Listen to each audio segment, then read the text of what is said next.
Hi, I'm Shane Bales, Doc Hockey for Progress Sports Injury Clinic.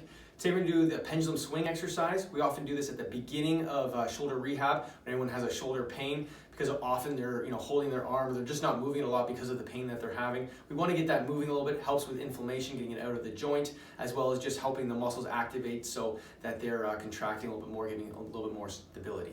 Okay, so what we do first is we kind of get on the side here, on a table, a bench, a bed, whatever works for you. You have your hand and your arm in a good posture. You don't want to be leaning too far forward. Kind of bring that shoulder back and down. So as I do it, I kind of bring the shoulders back and down. So I'm holding this shoulder back and down. Have a hand, I put a fist in here because I want to put tension in the shoulder. I want to have the shoulder blade held backwards, and I'm putting tension in the shoulder.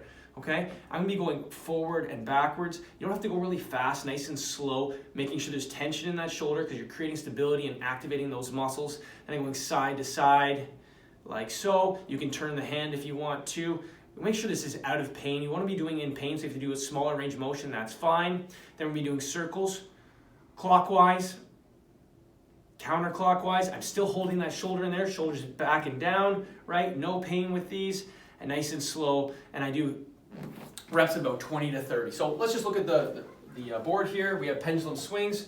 First one we're going to do is front and back, like I showed, front and back, side to side, circles, clockwise, counterclockwise. Then we're doing reps between 20 and 30 times, sets 3. You can usually do these several times a day, especially if you're doing it out of pain. If the shoulder starts to seize up or is causing pain 10 to 15 minutes after you've done it, you've probably done a little bit too much. I would decrease either the sets or how much tension you're actually putting in the shoulder or the range of motion.